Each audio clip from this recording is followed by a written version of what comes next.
Hey, so I'm back again. Today I'm gonna put my beds together. I wanna make sure that all of my beds are put together in such a way that they allow for my winter season growing. So I'm probably gonna put some cabbages and some beets and some more carrots and perhaps some onions in here.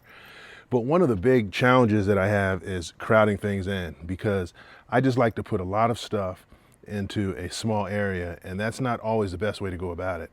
So what I do is I use what's called the 12 by 12 method. And with the 12 by 12 method, what you do is you create squares inside of each of the beds.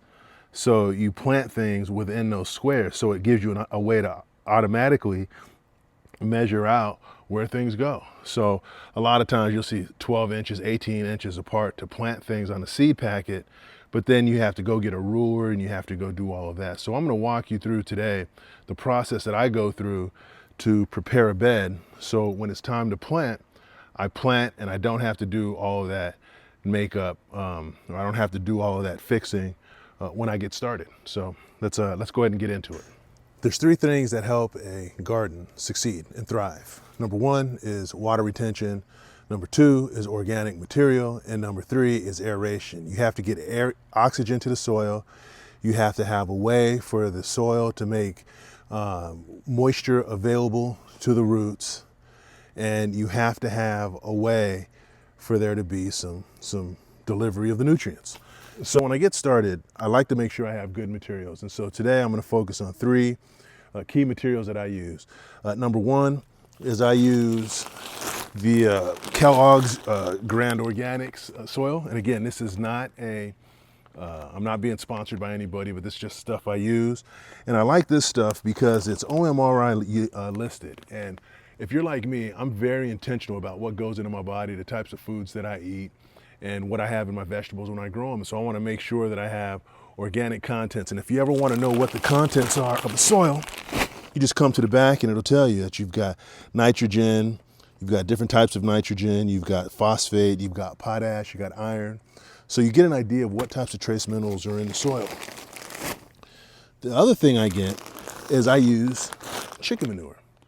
And so I take my chicken manure, and again, that's just a good organic material, helps with water retention, helps with some of the vital nutrients of the soil, just so the soil has a good base to it. I can always add more later on, but again, I haven't figured out exactly what I'm going to plant and when, so I don't want to go too far too quick. I just want to take advantage of the nice temperatures and get started now. And then the last thing that I'm putting on is they had these at Lowe's, and they were on sale, $8.99. I'm sorry, they're 50% off at $8.99 price tag, and they're basically bales of straw. I'm going to use those as a basic mulch just to cover things up, help choke out the weeds, keep the weeds from coming in. So on that note, let's go ahead and get started before I lose too much daylight. So the first thing I'm going to do is I'm going to take out all of my irrigation. And so what I do is I just take all of the drip irrigation apparatuses out of here, just so I don't put anything in that buries it. I don't want to bury any of the pipes in the soil. I don't want to bury any of the staples. I don't want to bury those in the soil because, again, those rust, and I just don't want rusty stuff in my food. So I just try to pull all of these up, bring them over, and what you see under the soil, and I'll show you here, is that under the soil, you see there's this rich, black, earthworm-filled soil. So my goal isn't to change all of that. My goal is really just to add to it so we have another successful growing season this year. But it all comes down to the soil. And when you put together your soil, there's only three things you really need to focus on. One is water retention, one is organic material, and the last one is aeration. Because again, the two things that almost every living thing needs to grow is air and water. So the first thing I do is I take out all of my pipes, take out anything that's going to create a barrier, because the last thing I want is a bed that doesn't grow because something was in the way. So what I've done is I've cleared out the bed. I don't worry about weeds, not weeds. I don't worry about the roots from old plants, because those will die, go back into the soil, and there's going to be something that eats those. And I'm going to grab a bag of my soil. All right, grab a bag of the soil. And so here I use Kellogg's Garden Organics raised soil bed mix. And again, this just has some of the nutrients in it that I need to make sure that there's enough nitrogen and potash and phosphate and so on. And it's also organic because I want to make sure that everything that I put in the garden is organic, because we eat this stuff and I want to make sure that what I'm eating is good for me, good for you, and good for whoever I have the privilege of being able to feed with food from the garden, whether it's friends, family, sometimes people we don't even know, and the food pantries and so on around town. So I just put a little bit down, spread it evenly. And again, the one thing that you realize when you're doing a garden is that, and I know some of us out there are real science and geeky types, but it's not a perfect science. I mean, the fact of the matter is before gardening became a science, people were growing food.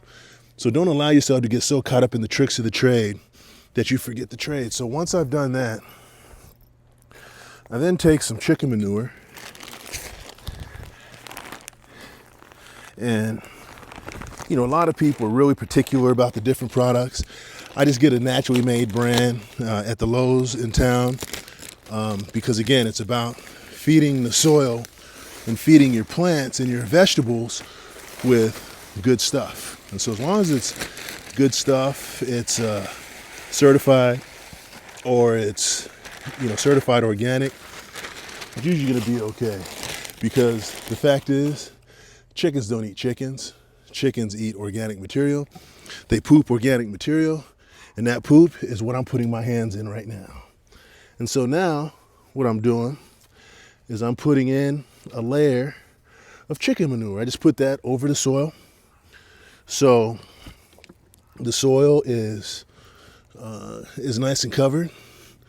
And then I take the last bag of my soil and I put that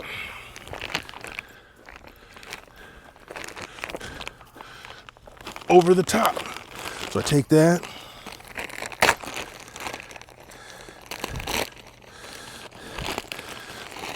and I just drop this over the top.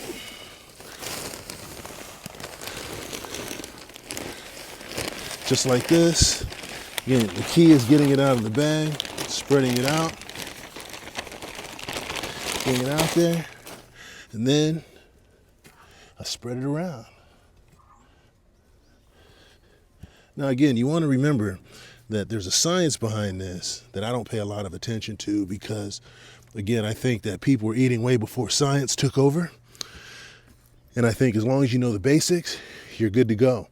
And if you've got oil retention, you've got organic material, and you've got aeration, you've got food, air, and water, which ultimately is what we all need.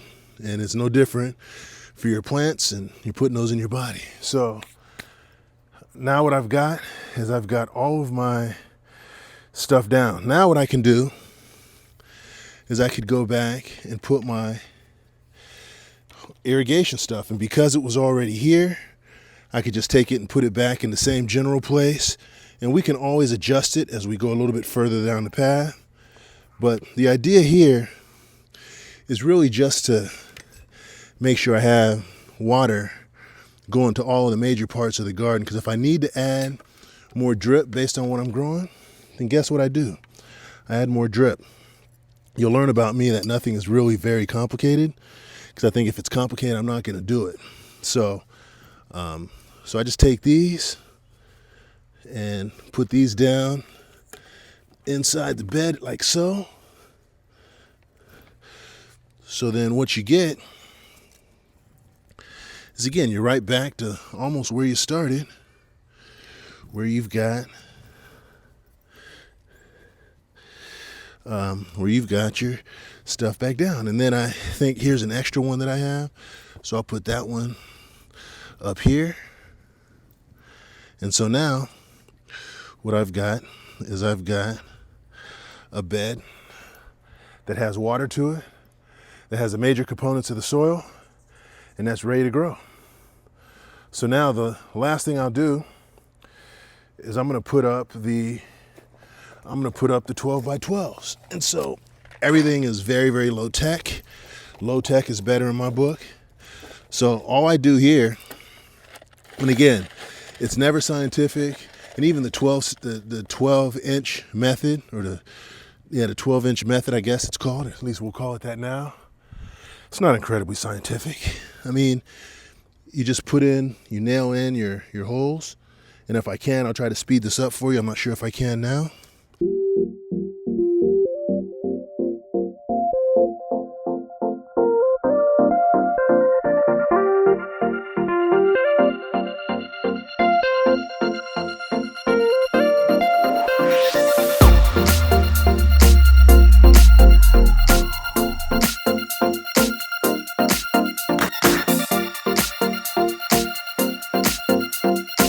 I have a garden with no weeds that I should be able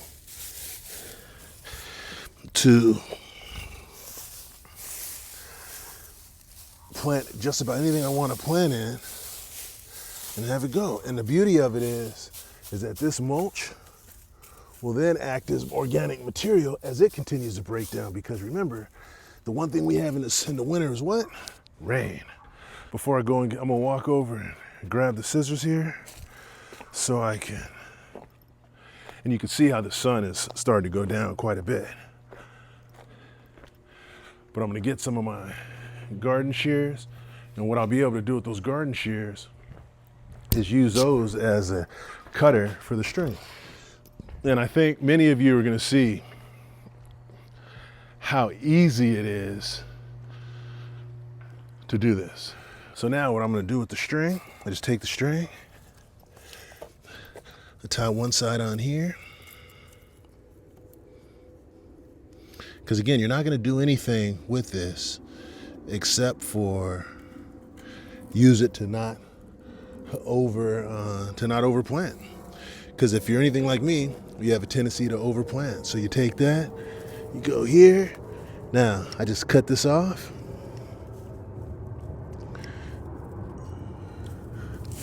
And then tie that on.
Then it's the same thing. So what I'll do is I'll take a opportunity to show you what it looks like from the top, because I think when you look at it from the top, you see something completely different. So when you look at it from the top, what you see is you just see a thing. So I'll show you the one on the other side.